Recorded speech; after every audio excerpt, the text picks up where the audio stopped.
LCM of two numbers is 168 and their HCF is 12. If the difference between the numbers is 60, what is the sum of the numbers?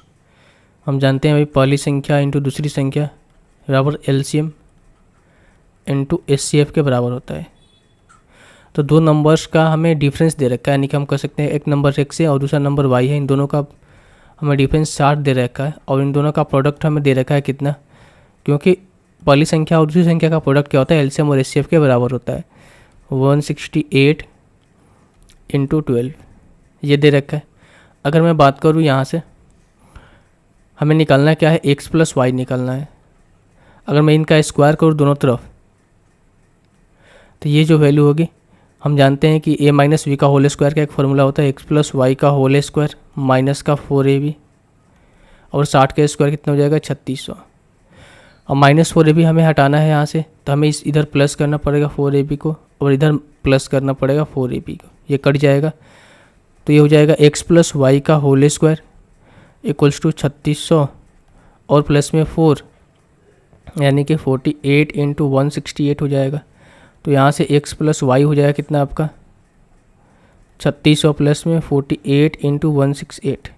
अब देखो कोई भी यहाँ पर ऐसा नहीं बोल के रखा है इन्होंने कि अप्रोक्स वैल्यू बताइए, इन्होंने साफ साफ बोल रहे थे संख्याओं का योग बताइए। संख्याओं का योग कभी पॉइंट में आएगा नहीं, क्योंकि परफेक्ट स्क्वायर ही नंबर्स यहाँ पर दिखेगा।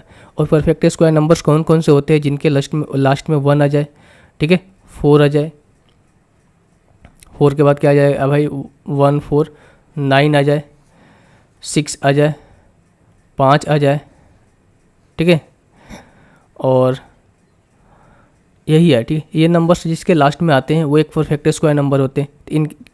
अब ऑप्शन देख लो यहाँ से किस ऑप्शन में हमें ये नंबर्स दिखाई दे रहे हैं। ऑप्शन नंबर 1 में नहीं दिखाई दे रहे हैं, 2 में है आपका, ठीक है भाई, 2 में है, ठीक है भाई। ये लास्ट डिजिट 12 नंबर है।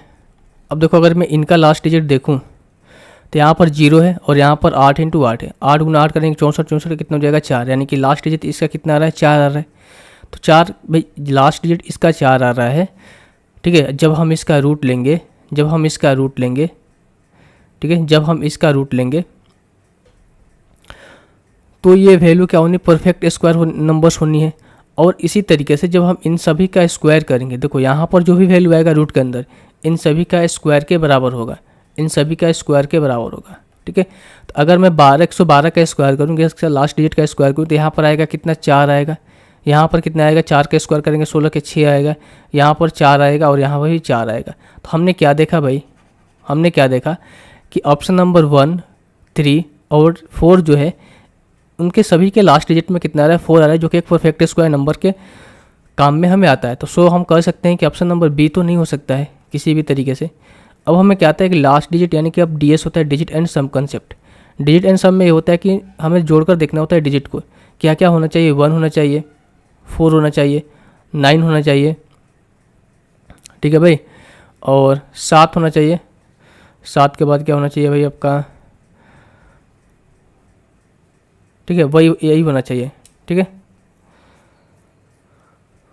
तो ये नंबर्स होना चाहिए DS में, यानी कि जोड़ने के बाद में। तो अब यहाँ पर देखते हैं 6 और 3 कितना होता है 9, तो यहाँ पर कितना आ गया 9 आ गया। 8 और 4 12 कितना होता है भाई आपका 3, और 6 1 7 8 कितना 15 का कितना होता है 6, 6 3 18 कितना होता है 9, और 9 9 जोड़ेंगे 18 कितना हो जाएगा 9। तो इसका डिजिट DS कितना आ रहा है, DS इसका कितना आ रहा है 9 आ रहा है। तो हमारे पास जो 3 ऑप्शन बचे थे, ठीक है, अब यहाँ से स्क्वायर को हम रिमूव कर देंगे। जो मेरे पास 3 ऑप्शन बचे थे यहाँ से, अब इनका DS हम देखेंगे किसका 9 आ रहा है। इसका DS कितना आ रहा है 2 और 1 3 1 4 आ रहा है। इसका DS कितना आ रहा है 9 आ रहा है। इसका DS कितना है 2 2 4 1 5 आ रहा है। तो हमें DS कितना चाहिए 9 आना चाहिए। ऑप्शन नंबर A का नहीं है, D का नहीं है, ऑप्शन नंबर C जो है आपका आंसर हो जाएगा। तो जब आप इसको सॉल्व करोगे भाई, जब आप इसको सॉल्व करोगे कितना आएगा 108। x प्लस वाई यानी कि दोनों संख्याओं का योग कितना आएगा आपका 108।